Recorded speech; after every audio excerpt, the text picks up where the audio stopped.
ఒకే విగ్రహంలో బ్రహ్మ విష్ణు మహేశ్వరులు కొలువై ఉన్న ఒకే ఒక్క క్షేత్రం అన్నవరం. అన్నవరం కొండ అసలు పేరు అనువరం. భక్తులకు అనునిత్యం వరం ఇచ్చే ఆ సత్యదేవుని మహత్యం వెనుక దాగి ఉన్న చరిత్రను తెలుసుకుందామా? శ్రీ సత్యనారాయణ స్వామి కథను ఎవరైతే చివరి వరకు వింటారో వారికి అష్టైశ్వర్యాలు కలుగుతాయి. సమస్త సృష్టిలో పర్వతాలకు రాజు మేరు పర్వతం. ఆయన భార్య పేరు మేనక. వీరు కేవలం స్థావరాలు మాత్రమే కాదు, లోక కళ్యాణాన్ని కోరే దివ్యమైన జీవులు. వారికి పుత్రులు కావాలనే కోరిక కలిగింది. అయితే ఆ పుత్రులు సాధారణ పర్వతాలుగా కాక సాక్షాత్తు విష్ణుమూర్తి అంశకు నిలయాలు అవ్వాలని వారు కోరుకున్నారు. దాంతో మేరు మేనక దంపతులు తీవ్రమైన తపస్సు చేశారు.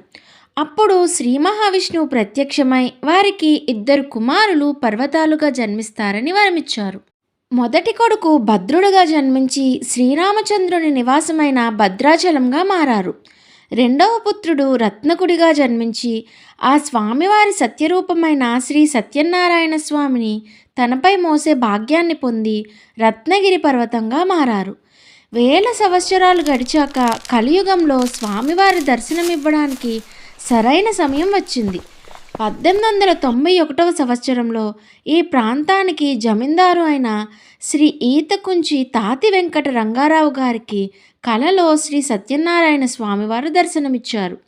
ఆయన కలలో, నేను ఈ రత్నగిరి కొండపై వెలిసి ఉన్నాను, నా విగ్రహాన్ని వెలికితీసి ప్రతిష్ఠించు అని ఆదేశించారు. రంగారావు గారు వెంటనే అక్కడ తవ్వకాలు జరిపించగా ఒక దివ్యమైన స్వామివారి విగ్రహం లభించింది. ఆ విగ్రహాన్ని వైశాఖ శుద్ధ విదియ రోజున అత్యంత వైభవంగా ప్రతిష్ఠించారు. కానీ ఇక్కడ స్వామివారిని త్రిమూర్తుల రూపంగా ఎందుకు పూజ చేస్తారు? అన్నవరంలో స్వామివారిని పూజించే విధానంలో ఒక లోతైన రహస్యం ఉంది. సత్యదేవుని విగ్రహాన్ని కేవలం విష్ణు స్వరూపంగానే కాక త్రిమూర్తుల ఏకీభావంగా పూజిస్తారు. క్రిందన పీఠభాగం మరియు ఆసనాన్ని బ్రహ్మదేవుని స్వరూపంగా భావిస్తారు. బ్రహ్మదేవుడు సృష్టికారకుడు కాబట్టి ఆయన శక్తి ఇక్కడే ఉంటుంది. మధ్య భాగంలో ఉన్న ప్రధానమైన దివ్య సుందర రూపమే శ్రీ వీర వెంకట సత్యనారాయణ స్వామి. విష్ణుమూర్తి స్థితికారకుడు కాబట్టి సృష్టిని కాపాడే శక్తి ఈ భాగంలో ఉంటుంది. స్వామివారి శిరస్సు పైన ఉన్న భాగం శివలింగాకృతిలో ఉంటుంది. శివుడు లయకారకుడు కాబట్టి ఆయన స్వరూపం మోక్షానికి మార్గంగా పైన నెలకొని ఉంటుంది. అంతేకాకుండా స్వామివారిని త్రిమూర్తి స్వరూపంగా పూజించడానికి ఇంకొక పురాణ కారణం కూడా ఉంది. సత్యనారాయణ స్వామి అంటే సత్యమే దైవం. ఈ సృష్టిలో సత్యం ఒక్కటే శాశ్వతమైనది. ఆ సత్యాన్ని పునాదిగా చేసుకునే బ్రహ్మ సృష్టిని, విష్ణువు స్థితిని, శివుడు లయాన్ని నిర్వహిస్తున్నారు.